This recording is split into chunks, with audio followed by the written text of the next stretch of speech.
plane at the time.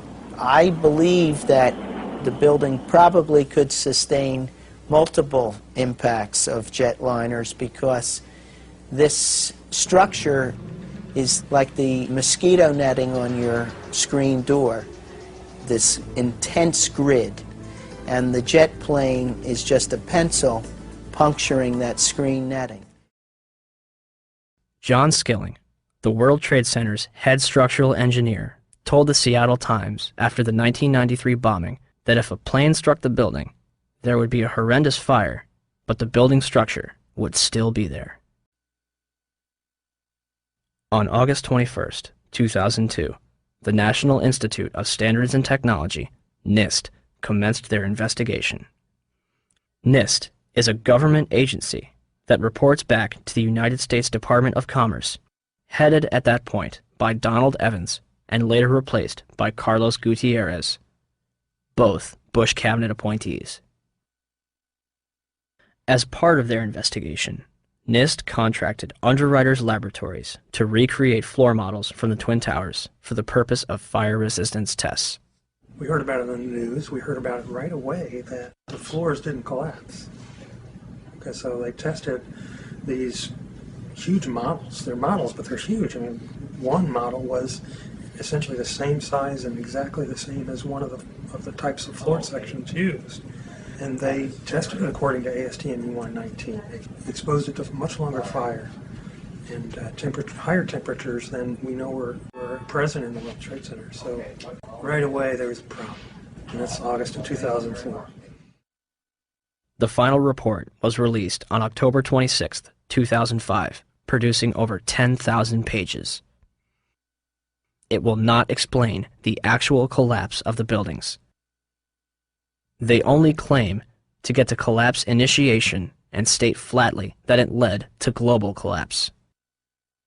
The report, admittedly, does not actually include the structural behavior of the tower after the conditions for initiation were reached and collapse became inevitable. We were charged with finding out the cause of the collapse, and we found what happened. I think we've scientifically demonstrated what was required to initiate the collapse. Once the collapse initiated, the video evidence is rather clear. It was not stopped by the floors below, so there was no calculation that we did to demonstrate that, what is clear from the videos. NIST concludes that they found no evidence suggesting that the World Trade Center towers were brought down by controlled demolition. Where would people get an idea like that? 1. Except for material that was blown outwards, the Twin Towers collapsed into their own footprint symmetrically at nearly free-fall speeds. Newton's laws of motion determine how long it takes an object to travel a certain distance in complete freefall.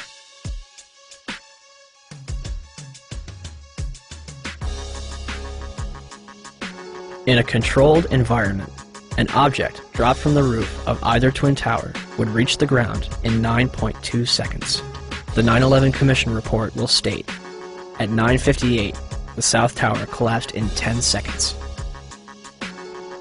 Even NIST says the tops of the buildings came down essentially in free fall. Judge for yourself.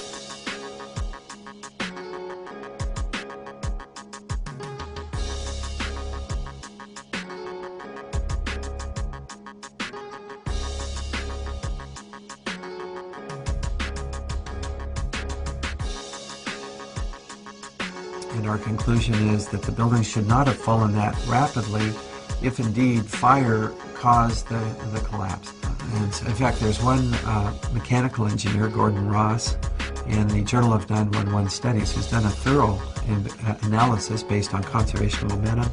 If the official story was correct, then the heating that was supposed to cause the failure would have been a much slower event, and it would have been an asymmetric event.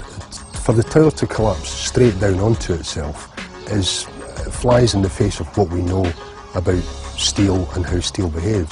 When we have a failure in one area, then the failures tend to continue within that area, and you'd see an asymmetric collapse, possibly the upper section falling off as it twisting away from the tower and falling off. but it's very unusual to see the upper section falling straight through the path of the greatest resistance, which was straight down through the middle of the tower. It just does not add up. 2. Molten metal exceeding 2,000 degrees Fahrenheit was discovered in the rubble of Ground Zero, underneath the Twin Towers and Building 7. Even with heavy rain on September 14th and 21st, a constant stream of fire retardants and water, described as creating a giant lake, these fires would not be extinguished until December 13th, 2001, making it the longest burning structural fire in history. Was the jet fuel responsible? Dr. Frank Gale, who was working with NIST, claimed in 2005. Your gut reaction would be that the jet fuel melted the steel. Indeed it did not. The steel did not melt. The temperatures that we know existed within the collapse, within the debris pile, are physically impossible from an atmospheric jet fuel fire. Cannot be done. I'm curious about the pool of molten steel that was found in the bottom of the towers. I am too. And Just tell me about it. Have you seen it? well, not personally, but eyewitnesses there found huge poles of molten steel beneath the towers, and some scientists don't think that the collapse of the building could have melted all that steel. First of all, let's go back to your basic premise that there was a pool of molten steel. I know of absolutely nobody, and no eyewitness who said so, nobody who's produced it. I was on the site, I was on the steel yards, so I don't know that that's so. You'd get down below and you'd see molten steel running down the channel rails. Like you're in a foundry. Like lava. From a volcano. Underground, it was still so hot that molten metal dripped down the sides of a wall from Building 6. However, they do hit hot spots occasionally, and everything stops. There were fires of 2,000 degrees Fahrenheit below the ground. I don't know that that's so. There's video of it. Melted around 2,600 degrees Fahrenheit. I think it's probably pretty difficult to get that kind of temperatures in fire. Well, NASA pictures, thermal images showed those sorts of temperatures in the basement. Could you send them to me? Okay. My name is Mark, and I'm the individual who was questioning Dr. Gross, and he asked me to email to him those thermal images. When I approached him after his talk to get his email address for that purpose, he refused to provide it to me. I think this is important because it reveals the attitude of the NIST investigators, which is one of willful ignorance of what really happened on 9/11. As well as the molten metal in the debris, it was also observed prior to the South Tower's collapse.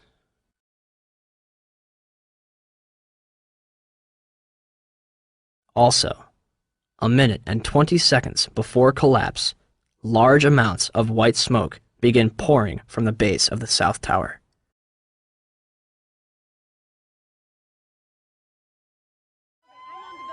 Three, the concrete, and in fact, virtually everything except the metal inside the Twin Towers was pulverized as the building collapsed.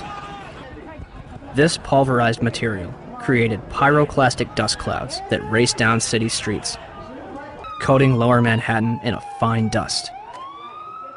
Pyroclastic clouds generally occur during two events: volcanic eruptions and controlled demolitions.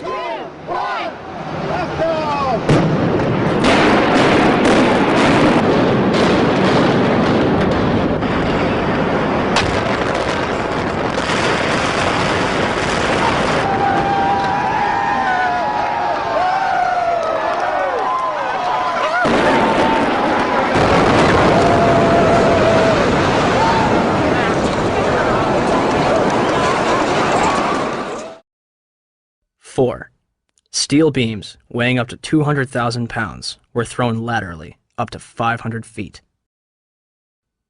A cross-section from the World Trade Center weighing approximately 300 tons was embedded in the southeastern corner of the American Express building. This piece would have had to travel at least 390 feet, maintaining enough kinetic energy to embed itself in the corner of the building. What we should have seen in the debris pile was a pyramidal shape. If it had been a gravity-driven collapse, we would have seen a roughly pyramidal shape or a conic shape. What we actually did see was a massive ejection of dust and debris and large sections of steel from well away from the towers, tens of metres away from the towers.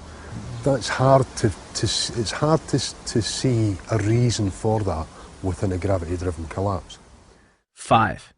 Firefighters and eyewitnesses reported a series of explosions before and during the collapses.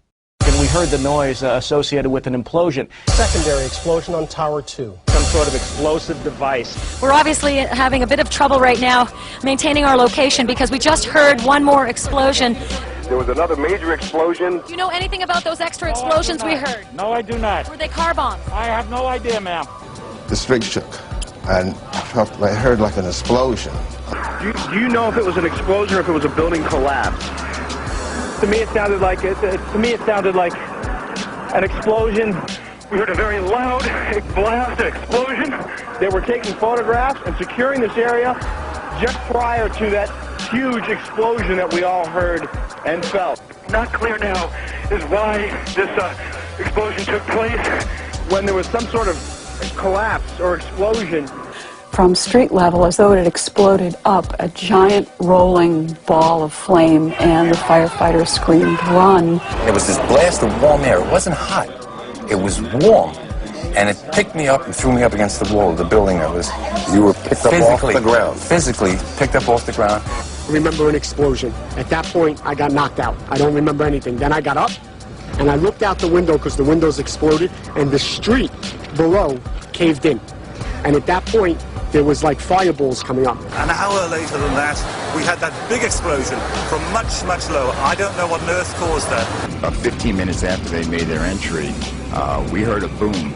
I don't know if that was the infrastructure that was going or another explosion. Again, there has been a second explosion. John, just seconds ago there was a huge explosion, and it appears right now the second World Trade Tower has just collapsed. All of a sudden I heard rumbling and we all started running away from it. The glass like blew out and threw me onto the sidewalk, and I couldn't see for like 20 seconds. It was like holy hell coming down them stairs. And then we finally got to the bottom, they were coming out on a mezzanine level there. And then another explosion came right from it, just everyone flying. We stuck on the stairs for a while. We finally got down to the lobby. Then we get to the lobby, it was this big explosion. So I was real lucky. I don't know what happened to the people behind me when that blast occurred. And was actually on the 78th floor of the second tower, and was evacuating the tower, and experienced all these explosions and made his way back down. We presume because of the initial explosion there may have been secondary explosions as well that were detonated in the building by these terrorists. There was a secondary explosion, probably a device either planted before or on the aircraft that did not explode until an hour later. I heard a second explosion and another rumble and more smoke and more dust. I ran inside the buildings, the chandelier shook, and again black smoke filled the air. Within another 5 minutes we were covered again with more silt and more dust. And then a fire marshal came in and said we had to leave because if there was a third explosion, this building might not last. Eyewitnesses also reported that explosions had taken place in lower levels of both the North and South Tower. They were having coffee in the World Trade Center when the first plane struck. And all of a sudden it sounded like, I don't know where the subway is, but it sounded like a subway collision, a bomb, and it was just pounding, boom, boom, boom, and I literally thought the subway had exploded. And the ladies that are with me were in the World Trade Center in the first building and escaped through the lobby where they report they believe there was a bomb in the lobby. Just get out of the tunnel. The subway tunnel? Yeah. Yes, I was right there. I was down in the basement, came down, all of a sudden the elevator blew up, smoke. I dragged the guy out, his skin was hanging off, and I dragged him out, and I helped him out to the ambulance. And when I got up to the concourse level, it was just like, like gunfire, and then just 3 big explosions.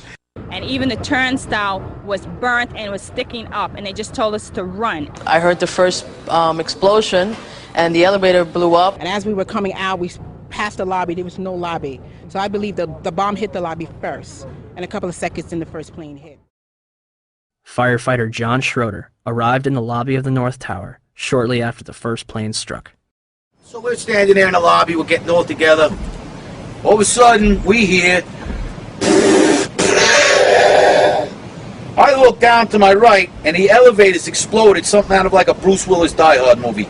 People just come running out of the elevators, on fire, fireball. I mean, it was like, what is going on here? There's something's up here. I mean, the plane's up there, now there's fire down here. People run around, all on fire. This is crazy.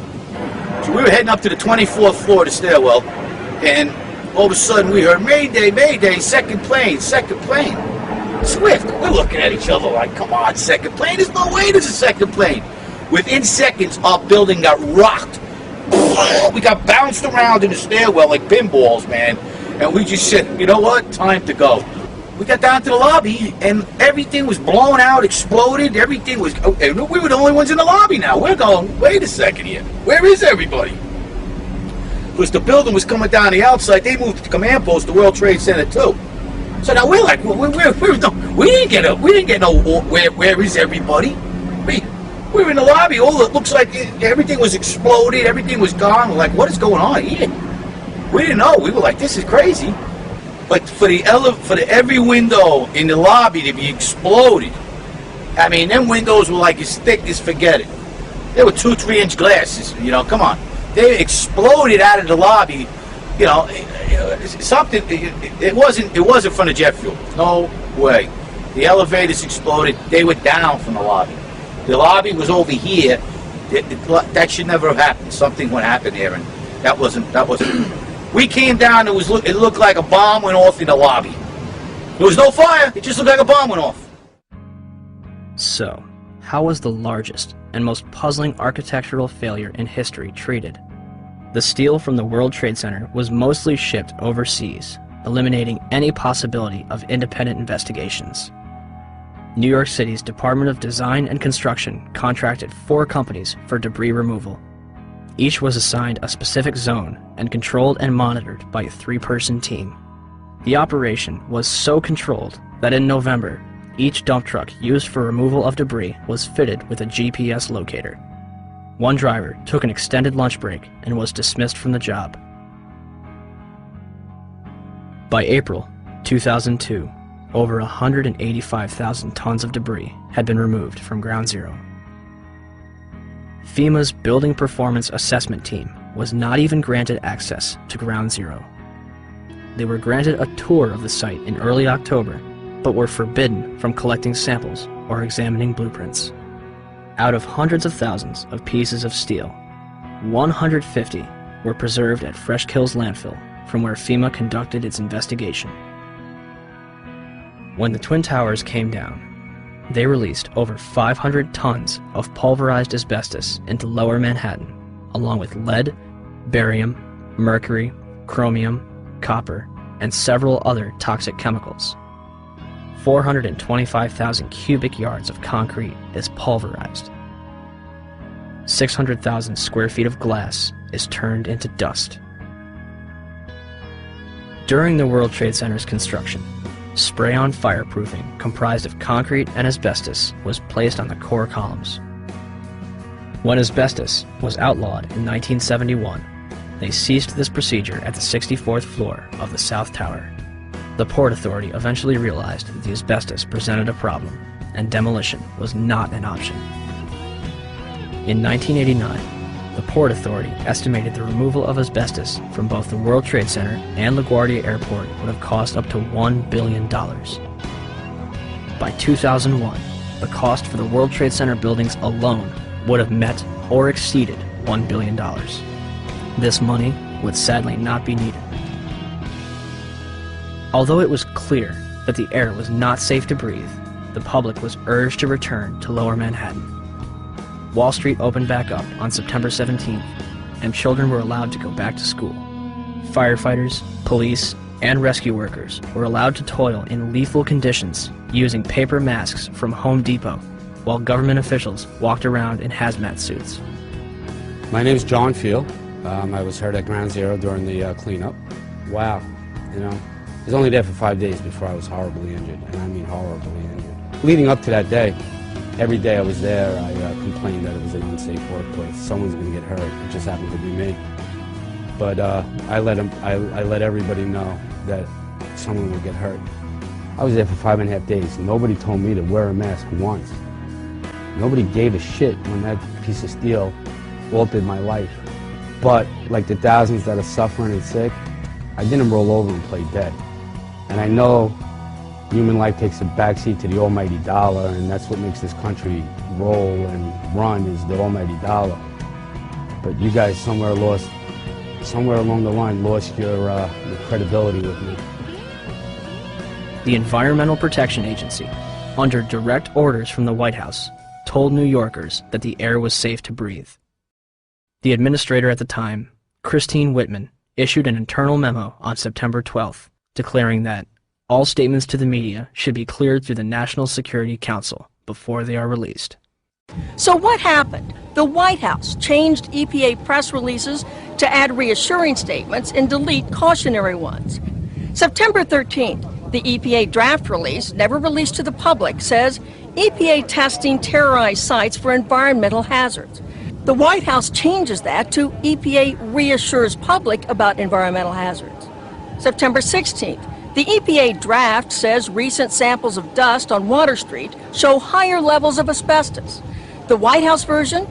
New samples confirm ambient air quality meets OSHA standards and is not a cause for public concern. And the White House leaves out entirely this warning, that air samples raise concerns for cleanup workers and office workers near Water Street. Why all these changes? We were told that a desire to reopen Wall Street and national security concerns were the reasons for changing the press releases. Christy Todd Whitman should be in jail for manslaughter. Christy, go to jail. Do not piss. Go. Just go to jail. Lock yourself up. When I said that, everybody said, don't you think that's a little harsh? And I said, no. 6 months later, every politician was saying it. Everybody was saying it like it was like saying hi. I pat myself on the back for having the nerve and the audacity to say that. She took orders from Condoleezza Rice, who took orders from the White House. They knew the air was bad. They lied. You should go to jail for manslaughter. For every time somebody dies. James Sedroga, Don Jones, Tim Keller, my close personal friend who I had to go to his funeral, Officer Borgia, and the many more that have died. I take this personally now. I take it real personal. You got an ex-mayor running for president who claims he helped us. Standing on a pile with a bullhorn, Mr. President and Mr. Giuliani, does not constitute helping anybody. At all. The EPA's public release assured people that there was no significant level of asbestos in the air, and that instead of evacuating, they could clean their homes with a wet rag. More people will die post 9/11 from these illnesses than died on the day itself. By 2006, 70% of the 40,000 Ground Zero workers had developed respiratory problems. Hundreds of them had developed cancer, and over 80 had died. To make matters worse, a large majority of the victims from the World Trade Center were denied a decent burial and treated like garbage. A pile of approximately 500,000 tons of ash located at Fresh Kills landfill contains 1,148 victims that have yet to be identified. Mayor Bloomberg has repeatedly denied family members' requests, replying, "I've only visited my father's grave once." On top of all of this, human remains were discovered up to 400 feet away from the South Tower, on the roof of the Deutsche Bank building.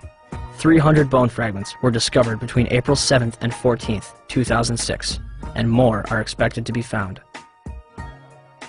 Is all of the above possible with a gravity-driven global collapse? Were the Twin Towers brought down as a result of the airplanes that struck them and the fires that followed? Or were they brought down in a controlled demolition?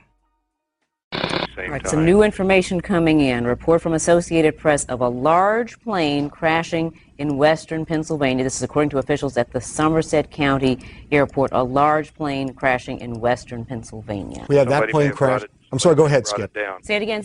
Repeat, please, Skip. I'm saying somebody may have made that horrible decision to go ahead and take the plane down.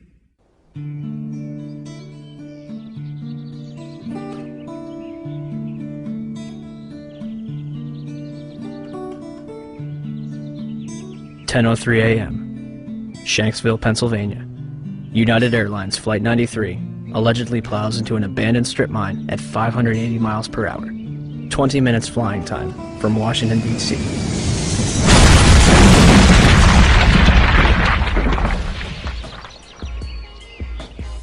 Originally, the official story is that passengers on board the plane overthrew the hijackers and sacrificed themselves to prevent further casualties. The 9/11 Commission will later conclude that hijacker Ziad Jarrah, anticipating a cockpit overthrow, crashes the plane into the ground. Debris from Flight 93 was found considerable distances from the crash site. The debris here is spread over a 3 to 4 mile radius, which has now been completely sealed off and is being treated, according to the FBI, as a crime scene. This is one of those cases where the pictures really do tell the story, that sort of the most horrifying aspect of this particular crash scene is how little debris is visible. That's really all you see is a large crater in the ground and just tiny, tiny bits of debris. There has been at least one report that the investigators out there, and there are hundreds of them, as I said tonight, have found nothing larger than a phone book. Well, Darren, in the last hour or so, the FBI and the state police here have confirmed that they have cordoned off a second area about 6 to 8 miles away from the crater here where this plane went down. This is apparently another debris site, which raises a number of questions. Why would debris from the plane, and they identified it specifically as being from this plane, why would debris be located 6 miles away? Could it have blown that far away? Seems highly unlikely. Almost all the debris found at this site is within 100 yards, 200 yards away. So it raises some questions. We don't want to over-speculate, of course. It seems to me, from covering a number of plane crashes on the scene, that if nothing else, you can say this is not typical for a plane crash to be spread across an area this large. It certainly doesn't make sense, because most of the debris has been found in a very compact area, within 100 yards, 200 yards, maybe a little beyond that. And then all of a sudden they're telling us 6 miles away they have another concentration of debris. They say it's very small pieces. Most of these are very small pieces. Most of the pieces here are no bigger than the size of a briefcase, they say, and the pieces 6 miles away maybe even smaller than that. Did they find a plane in Shanksville? Within the last hour. I want to get quickly to Chris Kanicki. He was back there just a couple of minutes ago, and Chris, I've seen the pictures. It looks like there's nothing there except for a hole in the ground. Basically, that's right. The only thing you could see from where we were was a big gouge in the earth and some broken trees. From where we could see, there wasn't much left. Any large pieces of debris at all? No, there was nothing that you could distinguish that a plane had crashed there. Smoke, fire? Nothing. It was absolutely quiet. It was actually very quiet. Nothing going on down there, no smoke, no fire, just a couple of people walking around. They look like part of the NTSB crew walking around looking at the pieces. How big would you say that hole was? From my estimates, I would guess it was probably about 20 to 15 feet long and probably about 10 feet long, or 10 feet wide. What could you see on the ground, if anything, other than dirt and ash? And you couldn't see anything. You could just see dirt, ash, and people walking around, broken trees. From the Somerset County coroner to the mayor of Shanksville, almost every eyewitness would remark how little of the plane and its passengers remained. But when I got there, I wondered to myself, where is it? The plane was just totally disintegrated. The only thing we didn't see were people. Nothing to indicate that there was even anybody on the plane. I remember asking a state trooper that was there to be sure, is that where the plane went down? It was so hard to tell because there was nothing around. The Pennsylvania state website puts it best. It is difficult to believe that a 757 plunged into the ground with such force that the plane literally disintegrated and created a still, smoldering crater. Is there any historical precedent for a commercial airliner disintegrating upon impact? The emergency services realize their task is hopeless. Jod Heavey and his team confront the horror of the scene. The twisted wreckage of 191 lies scattered for hundreds of meters. Debris had smashed into the trailer park, destroying 5 homes. In 1988, Pan Am 103 exploded in mid-air over the town of Lockerbie in Scotland, killing 270 people. Terrorists checked a bag containing a bomb into the hold, but didn't board the plane. The sea below them is on fire.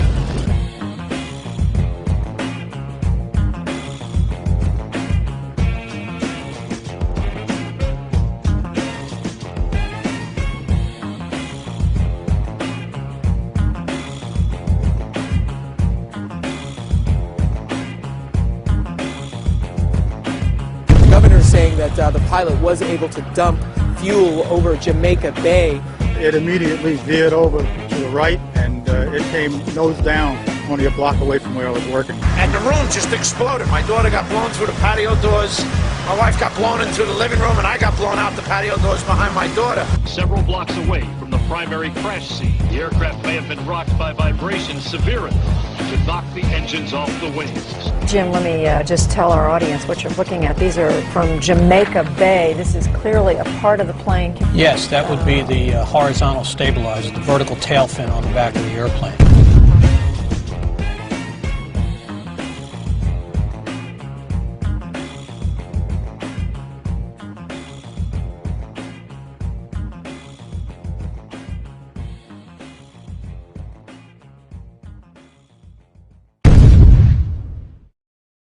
In 2006, during the trial of Zacarias Moussaoui, the FBI managed to provide a multitude of evidence that appears to have survived a catastrophic crash in near pristine condition.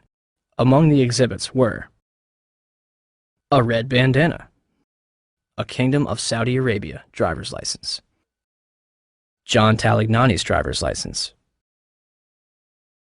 and flight attendant Cece Lyle's personal effects, including her driver's license and Marriott hotel card.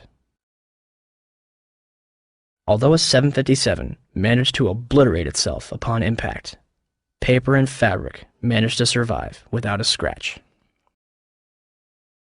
They also released pictures of an engine and 2 pieces of fuselage. It is not specified where those were found. Once again, the FBI stepped in to supervise every aspect of the investigation. They repeatedly denied family members' requests to listen to the cockpit voice recorder. The FBI gave in on April 18, 2002, as long as the victims' relatives didn't talk about it. And for some reason, the last 3 minutes were unaccounted for. No explanation has been given. Even after Zacarias Moussaoui's sentencing, the actual cockpit voice recorder has yet to be released. The 9/11 Commission concludes that the military was not informed of Flight 93 until 10:07, minutes after it had crashed. We heard the explosion. Actually, our power had gone off, and then we felt a tremor. We had just gotten up, and the next thing I know, it sounded like a missile came across our house. I mean, they were going that fast.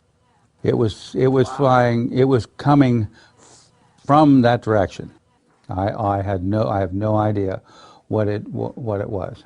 Oh no, it wasn't the aircraft that crashed. No, it's hard for me to believe that they did not know about that aircraft until 10:07. That's difficult for me to believe.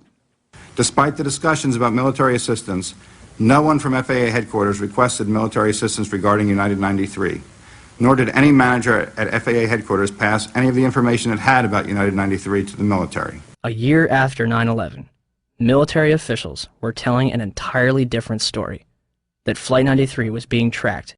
In the Pentagon Command Center, there's a report of another hijacked plane, United Airlines Flight 93. We received a report from the FAA that Flight 93 had turned off its transponder, had turned, and was now heading towards Washington, D.C. The decision was made to try to go intercept Flight 93. The rules have changed. We could do something about it now. Colonel Bob Marr is in command at the Northeast Air Defense Sector base in Rome, New York. The words that I remember as clear as day was, "We will take lives in the air to preserve lives on the ground. Marr orders his air controllers tell the pilots to intercept Flight 93.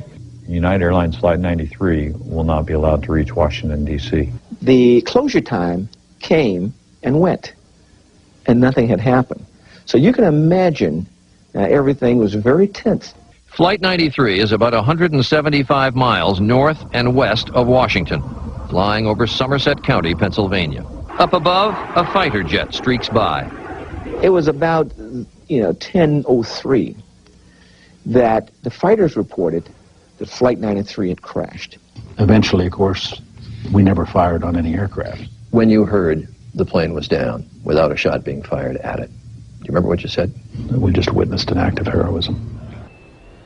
Was Flight 93 downed by hijackers in an open field in Shanksville, Pennsylvania? Or is the truth being withheld from the public?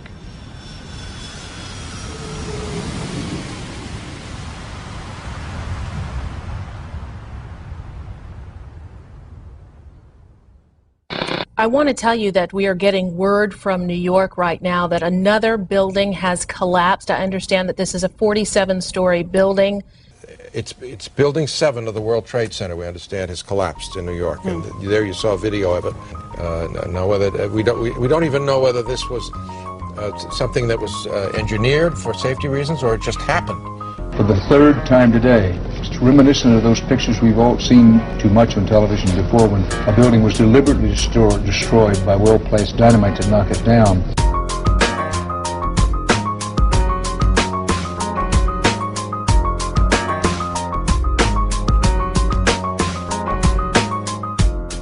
In 1984, construction began on World Trade Center Building 7, a 47-story office building, 570 feet tall, and 300 feet away from the North Tower. It opened to the public in 1987 and housed offices for Department of Defense, Securities and Exchange Commission, and the Internal Revenue Service. Building 7 was considered the Central Intelligence Agency's largest station outside of Washington, D.C., and was also the Secret Service's biggest field office. Numerous cases would be closed due to its destruction. On June 8, 1999, Mayor Rudolph Giuliani's Office of Emergency Management Command Center on the 23rd floor is opened. The command center on the 23rd floor is bulletproof and bomb-resistant, with its own air supply and generators. It's linked to city airports, the Coast Guard, and the Pentagon. Computers will soon have detailed blueprints of every major building in New York City, as well as evacuation routes.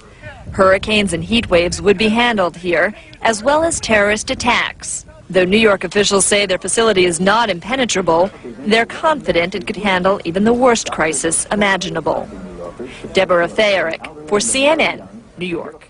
The 50,000 square foot center has reinforced, bulletproof, and bomb-resistant walls, its own air supply and water tank, beds and showers, and 3 backup generators. It has countless monitors which oversee police and fire department responses, and it is staffed around the clock. Hours before the first plane would strike the World Trade Center, Building 7's alarm system would be placed on test status at 6:47 a.m. for a scheduled period of 8 hours. This normally occurs during maintenance, and any fire alarms from the building are disregarded. After the second plane strikes the South Tower, the building's power is shut off and its tenants are evacuated. The major fires in World Trade Center 7 were as follows. On the east face, between floors 11 and 12. On the north face, on floors 7 and 12.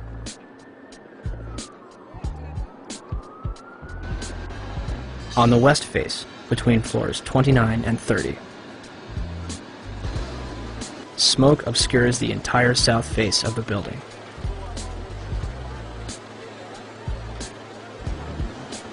By 3 p.m., Chief Daniel Nigro of the FDNY had set up a collapse zone around Building 7.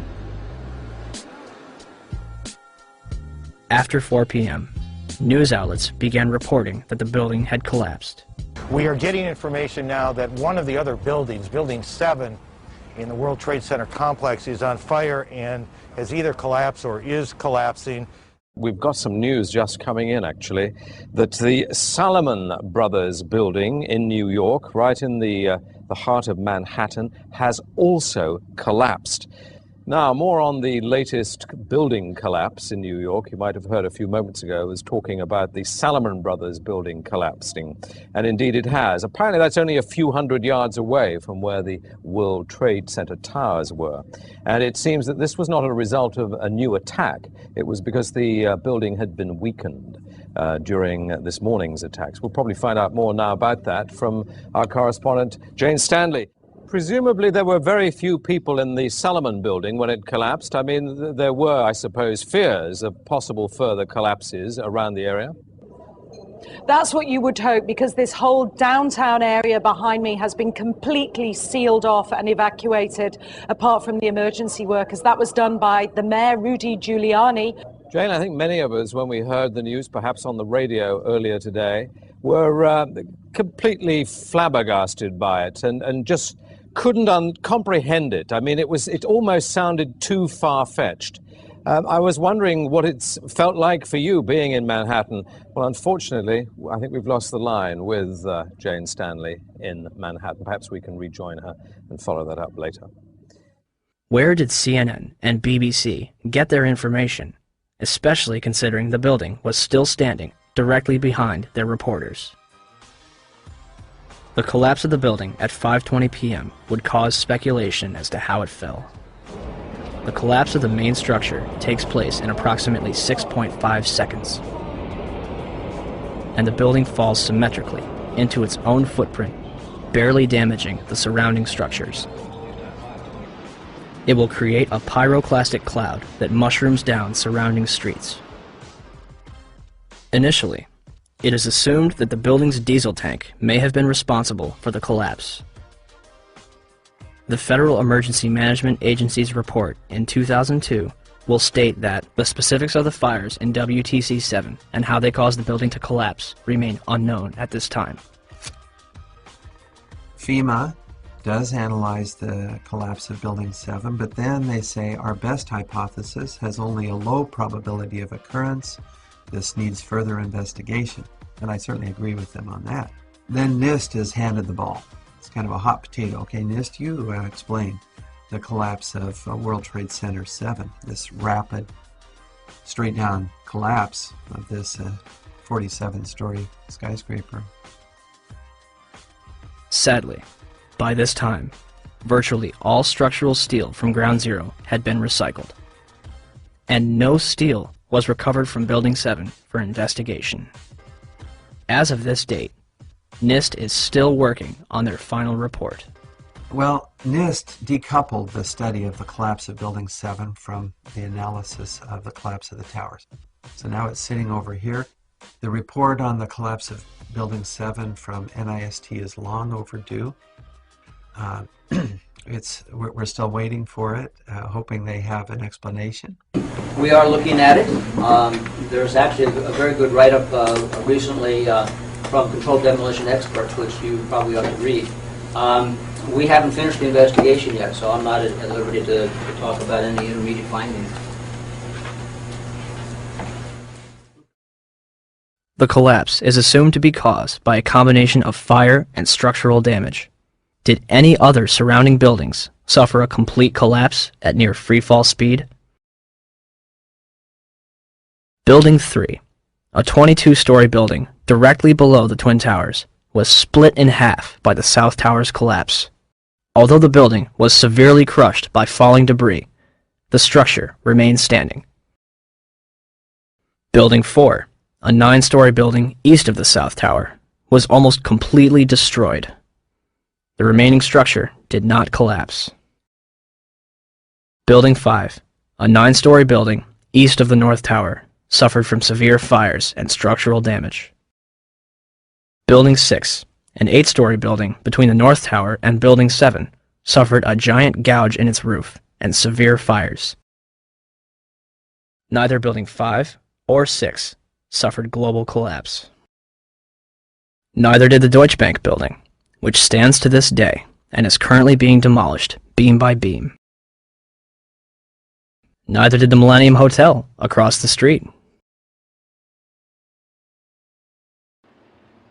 Building 7 burns over a number of floors and suffers structural damage to its south face before collapsing completely to the ground. Did anything occur inside the building that might cause a collapse? We started walking down the stairs. We made it to the 8th floor. Big explosion. Blew us back into the 8th floor. And I turned to Hesh. I said, this is it. We're dead. We're not going to make it out of here. And we have Frank Uciardo back on the phone with us, Brenda, with some New York City officials. Frank, go ahead. That's right. I'm standing here right now just off Broadway by City Hall with Michael Hess, who is the city's corporation counsel. Mr. Hess, you were trapped in, I believe, 7 World Trade Center. Go ahead, sir.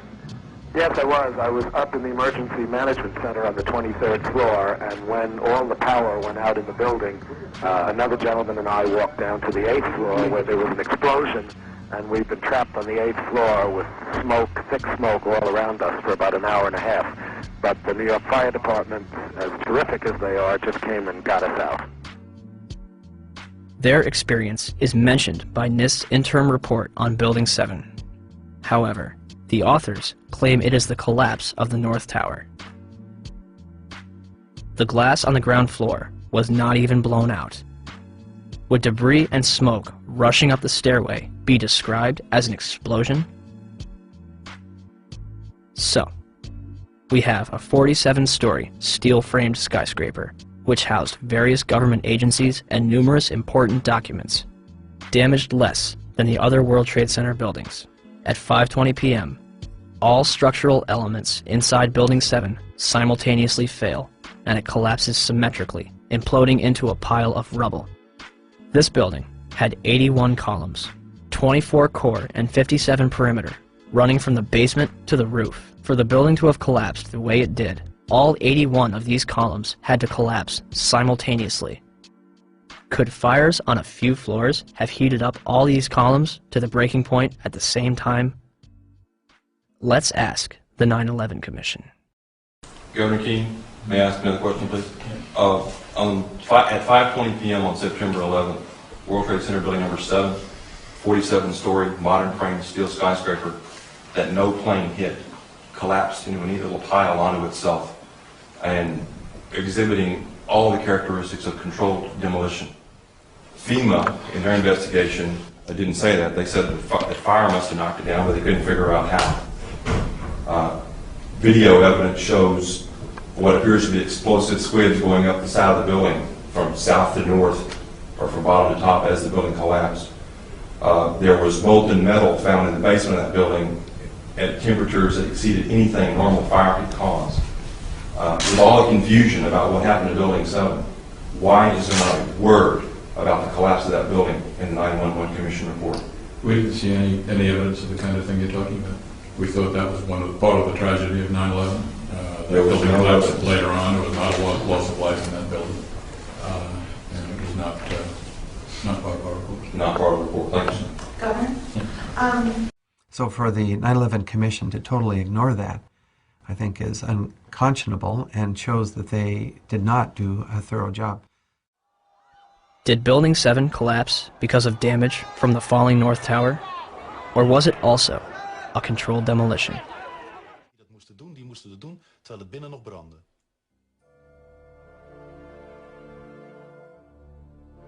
Ja, dat is vreemd. Dat is vreemd. De reactie op de beelden die we laten zien is onbevangen. Zie je vanaf boven gaan? Nee, je gaat vanaf onder. Die gaat vanaf onder, ja. Toch? Ja. Ze hebben gewoon kolommen weggeblazen. Er is nagesprongen. Dit valt anders dan het World Trade Center. Vind je niet dan? Ja, je ziet het, de onderste verdiepingen gaan eerst. Ja, en de rest zakt er gewoon in. Dus dit is controlled demolition. Zeker weten? Zeker weten. Er is nagesprongen. Dit is in opdracht gebeurd. Dit heeft een team gedaan van experts. Maar dit is ook op 11 september gebeurd. Dezelfde dag? Dezelfde dag. Dezelfde dag? Weet je dat zeker? Ja.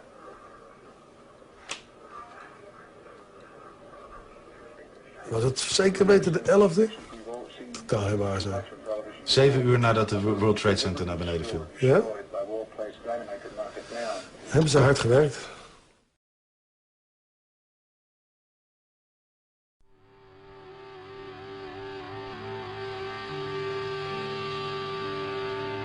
In the aftermath of 9/11, citizens and politicians alike would demand that steps be taken to ensure such attacks never happen again. In late January 2002, Senate Majority Leader Tom Daschle receives calls from both President Bush and Vice President Dick Cheney, urging him to limit the investigation to the House and Senate committees. The administration would continue to oppose the investigation until November 2002, when Congress creates the National Commission on Terrorist Attacks upon the United States to make a full and complete accounting of the circumstances surrounding the attacks. Democratic leaders concede several aspects after the White House threatens to create the commission by executive order, giving themselves considerable control. President Bush officially signs it into law November 27, 2002, and names Henry Kissinger as chairman of the 9/11 Commission. The Chicago Tribune puts it best. Kissinger is known more for keeping secrets from the American public than telling the truth. On December 13, 2002, Kissinger resigns from the 9/11 Commission, due mostly to a congressional demand that he disclose his private business clients.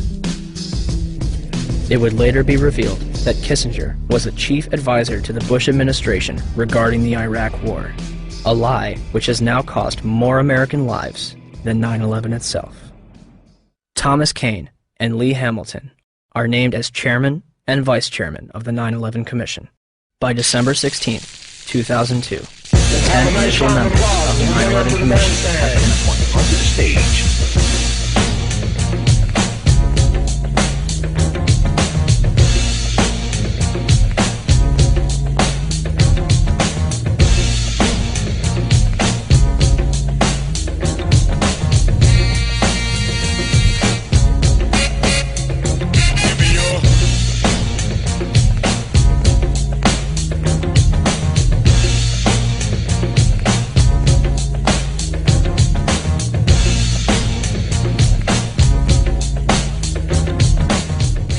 And the man missing from this picture?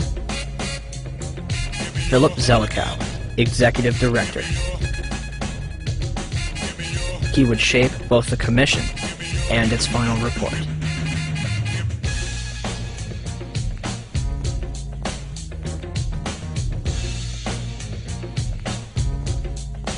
The 9/11 Commission begins its investigation with a time frame of 18 months and a starting budget of $3 million.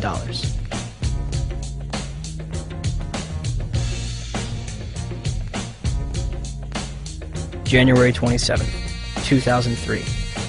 The 9/11 Commission holds its first hearing in Washington, D.C. Vice Chairman Lee Hamilton will claim a few days later, "We're not interested in trying to assess blame. We do not consider that part of the Commission's responsibility." March 26, 2003. The Bush administration denies the Commission's request for an additional $11 million in funding. 3 days later, the Commission is offered $9 million, and they accept. In April 2004, President Bush agrees to testify before the 9/11 Commission, but only if Vice President Dick Cheney joins in. Why did they insist on appearing together? The 9/11 Commission wants to ask us questions. That's why we're meeting, and I look forward to meeting with them and answering their questions. Why you're appearing together rather than separately, which was their request? Because it's a good chance for both of us to answer questions that the 9/11 Commission is looking forward to asking us, and I'm looking forward to answering them. On April 29, 2004, behind closed doors, President Bush and Vice President Dick Cheney appear together before the 9/11 Commission for approximately 3 hours.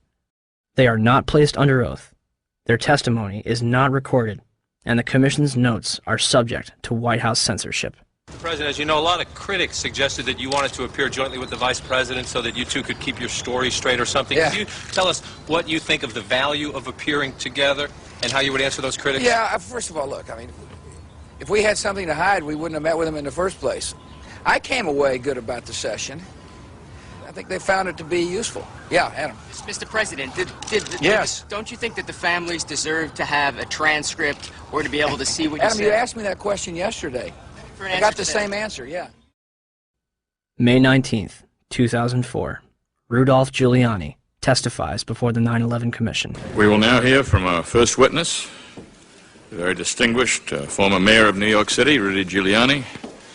Mayor Giuliani, would you please rise and raise your right hand and place you under oath?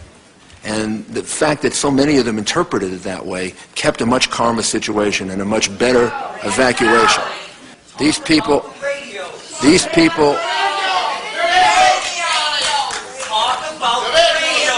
I would please ask.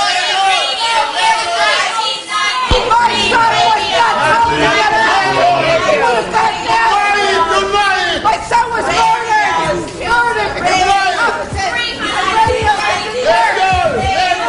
We're simply wasting time at this point, which should be used for questions. Please. Thomas Kean and Lee Hamilton will later claim in their book, Without Precedent, that they were too soft on Mayor Giuliani. One of the questions they failed to ask was who warned him that the South Tower was going to collapse. Mr. Mayor, can you hear me? I can, Peter. Are you talking about did you go immediately to the Office of Emergency Management? I went down to the scene and we set up headquarters at 75 Barclay Street, which was right there with the police commissioner, the fire commissioner, and we were operating out of there when we were told that the World Trade Center was going to collapse. And it did collapse before we could actually get out of the building. Who didn't warn everyone in the building? I admire that greatly, and I think that may very well be one of the reasons for your leadership and your cooperation with this commission. God bless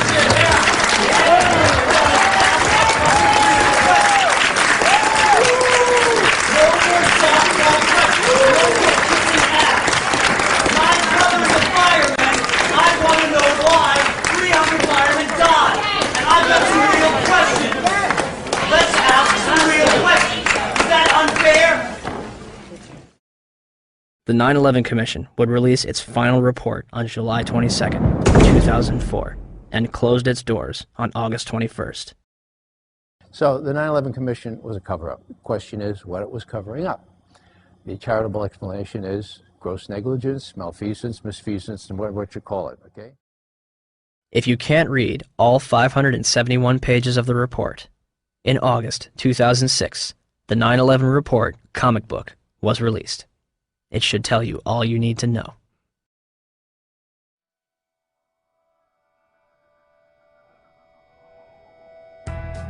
On the morning of September 11th, 19 Arabs boarded 4 commercial airliners at 3 different airports and crashed them into the World Trade Center and the Pentagon, with 0 military intervention.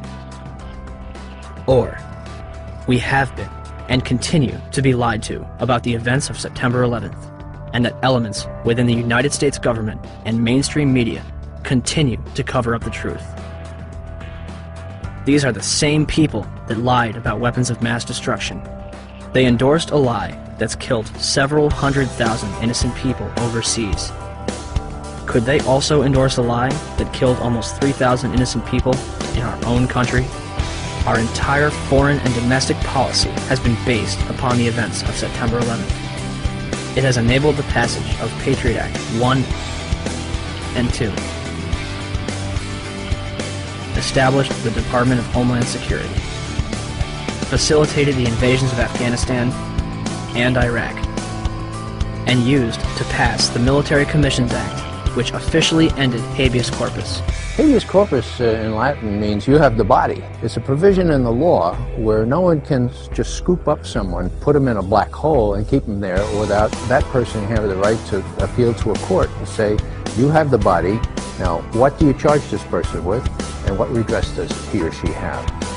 As well as domestic surveillance, all in the name of fighting terrorism. And who ends up paying for all this? You do. Your children do. When President Bush entered office, he inherited a $284 billion surplus. His administration is now responsible for 4 out of the top 5 deficits in history. The 5th place belongs to his father. As of November 2nd, 2005, the Bush administration had borrowed more from foreign nations than all previous administrations combined. From 1776 to 2000, 42 presidents borrowed a total of $1.01 trillion from foreign governments and institutions. From 2001 to 2005, the Bush administration alone borrowed $1.05 trillion. Where does this money go? The government designed by the people, for the people, has turned its back on us. Or have we turned our backs on it? They spy on us. They torture and imprison innocent civilians. Ask yourself, what's happening? Where are we headed? And would we be here today without 9/11? Will somebody please tell us who's in charge? We need order. We can't stand this new world slaughter. It reeks of oil seats and bloody handshakes. U.S. interests and war profiteers. Our life is here in the belly of the beast. Where thieves kill the innocent and pray for peace. Slaughter for the chief commander. So we're at the White House steps. Demanding answers, but they don't got none. We've got few choices. Protest or pick up shotguns. We're so stressed we know the watcher might arrest us. Though with the key for talking. And we ain't made no death threats. Feds upset, so our phones infested. Think John Lennon resurrected, speaking truth to power till we have no breath left. We say no more, we're gonna fight back. We want the truth out, we want our rights back. Loose change, changes loose, no stopping now. Changes loose, no stopping now. We say no more, we're gonna fight back. We want the truth out, we want our rights back. Loose change, changes loose, no stopping now. Changes loose, no stopping now. We keep our mouths and minds open, hoping we can change the world. Media blackout, still we don't act out. We've been civilized despite the killing. You call yourselves patriots, label us villains. My comrades and nomads that are born free, think it's rich kids, poor kids, lawyers and teachers. Dads, moms, past war veterans, peddling the truth. We ain't settling, the proof is clear as Watergate. You got a lot of hate trying to charm us with a plot of hate. What are you, an asshole?